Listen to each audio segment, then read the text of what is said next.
त्याग तपस्या और बलिदान की मूरत है श्री राम। शील शांति और शक्ति की अनुपम सूरत है श्री राम। सौंदर्य शालीनता का उदाहरण है मेरे प्रभु श्री राम। पुरुषों में श्रेष्ठ मर्यादा पुरुषोत्तम है मेरे भगवान श्रीराम। नमस्कार मित्रांनो, तर कसे आहात सर्व हे कमेंटद्वारे नक्की कळवा। तर आजचा आपला व्हिडिओचा हा मुद्दा आहे अयोध्येतील श्रीराम मंदिर। आज आपण जाणून घेणार आहोत अयोध्येतील श्रीराम मंदिरचा इतिहास। मित्रांनो, इसवी सन 1528 अयोध्येत एक मशीद उभारण्यात आली। मुघल सम्राट बाबर यांचा सेनापती मीर बाकी याने ही मशीद उभारल्यानं बाबरी मस्जिद अशी ओळख मिळाल्याचं म्हटलं जातं। उल्लेखनीय म्हणजे याच जागेवर श्रीरामांचा जन्म झाला होता असं हिंदू समाजाचे लोक मानत होते। इसवी सन 1853 या जागेवर पहिल्यांदा दोन समुदायांत वाद उद्भवला। राम जन्मभूमीच्या जागेवर मंदिर पाडून त्या ठिकाणी बाबरी मस्जिद उभारल्याचा दावा हिंदू संघटनांकडून करण्यात आला। मंदिर मस्जिद वादातून पहिल्यांदा या जागेवर दंगली पेटल्या। पुढे 1859 ब्रिटिशांकडून वादग्रस्त जागेवर कुंपण घालून मुस्लिमांना मशिदीत तर हिंदूंना मशिदी बाहेरच्या चौथऱ्यावर पूजा करण्याची परवानगी देण्यात आली।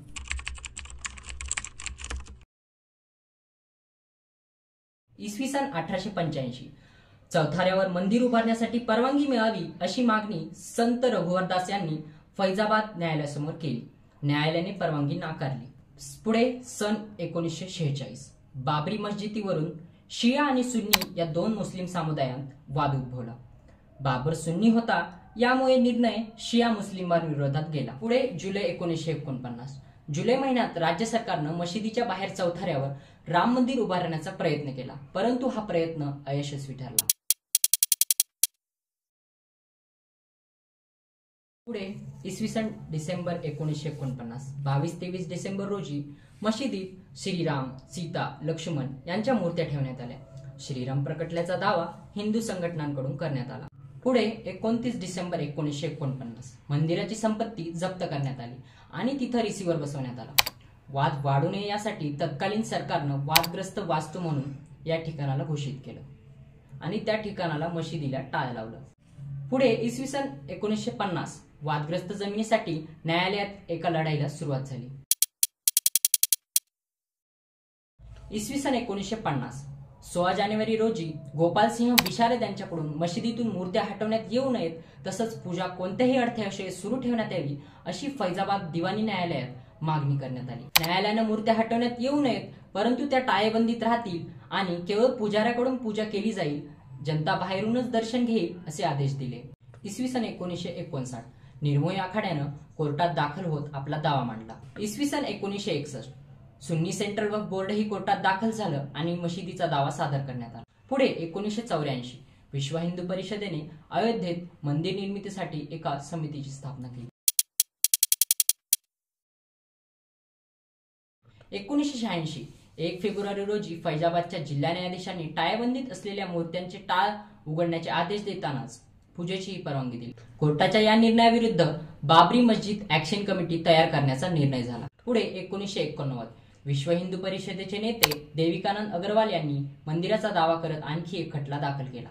नोव्हेंबर 1989 केंद्र सरकारच्या परवानगीने नोव्हेंबर महिन्यात मशिदीपासून थोड्या अंतरावर राम मंदिर भूमिपूजन करण्यात आलं। सन 1990 25 सप्टेंबर रोजी भाजप नेते लालकृष्ण अडवाणी यांनी सोमनाथहून एका रथयात्रेला सुरुवात केली। ही रथयात्रा अयोध्येपर्यंत जाणार होती। या रथयात्रेनं संपूर्ण वातावरण ढवळून निघालं। अनेक भागात कर्फ्यू लावण्यात आला। 23 ऑक्टोबर रोजी बिहारमध्ये लालू यादव सरकारनं लालकृष्ण अडवाणी यांना अटकेत घेण्याचे आदेश दिले। यात्रा बिहारमध्ये रोखून लालकृष्ण अडवाणी यांना अटक करण्यात आली। सन 1990 बाबरी मशिदीची तोडफोड करण्यात आली। कारसेवक मशिदीच्या घुमटावर चढले आणि घुमटाची तोडफोड करून तिथं भगवा फडकवण्यात आला। त्यानंतर तेथे दंगली भडकल्या।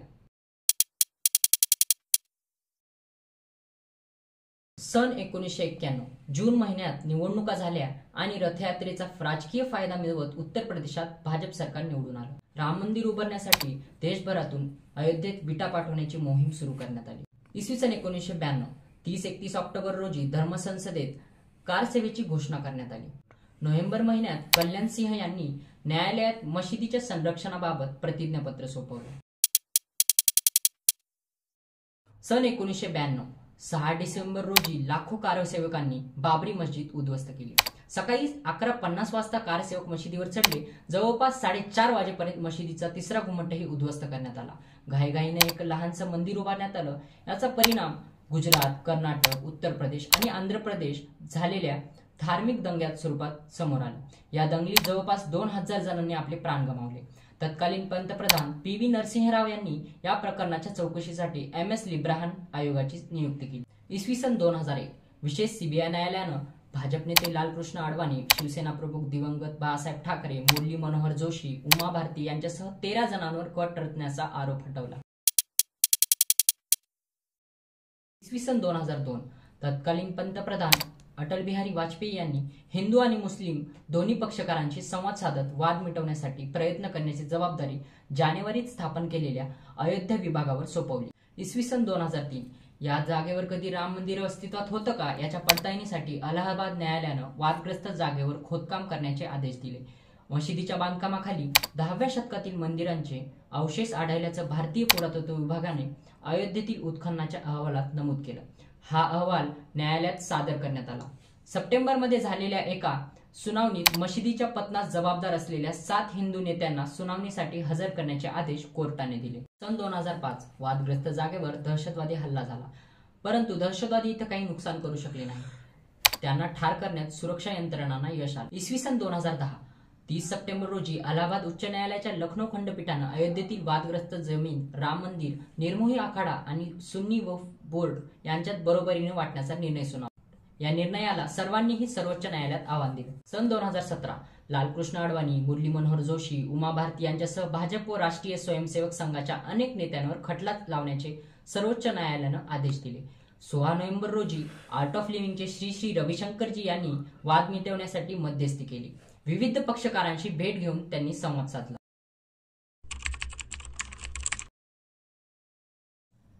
मार्च 2019 8 मार्च रोजी सर्वोच्च न्यायालयाने या प्रकरणाच्या सुनावणीत चर्चेद्वारे हा प्रश्न सोडवण्याचा निर्णय घेताना 3 सदस्यीय मध्यस्थता समितीची गठीत केली। या समितीचे अध्यक्ष न्यायमूर्ती खलिफुल्ला, श्री श्री रविशंकरजी आणि ज्येष्ठ वकील श्रीराम पंचू यांचा समावेश करण्यात आला। नोव्हेंबर 2019 सर्वोच्च न्यायालयाच्या संविधानिक पीठानं हिंदूंच्या पक्षात निर्णय सुनावला आणि संपूर्ण वादग्रस्त जमीन सोपवली। सोबतच मुस्लिम पक्षाला वादग्रस्त जागेपासून दूर 5 एकर जमीन मशीद उभारण्यासाठी देण्याचाही निर्णय दिला। मित्रांनो, पंतप्रधान नरेंद्र मोदी येत्या 22 जानेवारी 2024 ला राम मंदिरचे उद्घाटन करणार आहेत आणि राम मंदिराच्या उद्घाटन सोहळ्यासाठी देशभरात जोरदार तयारी सुरू आहे। विश्व हिंदू परिषद आणि राष्ट्रीय स्वयंसेवक संघाने यासाठी निमंत्रण पत्रिकाही वाटल्या आहेत। मित्रांनो, श्रीराम मंदिर इतिहास, अयोध्येतील श्रीराम मंदिराचा इतिहास हा तुम्हाला कसा वाटला हे कमेंटद्वारे नक्की कळवा आणि हा व्हिडिओ आवडला असेल तर नक्की लाईक, शेअर आणि कमेंट करायला विसरू नका। कमेंटमध्ये जय श्रीराम लिहा। धन्यवाद।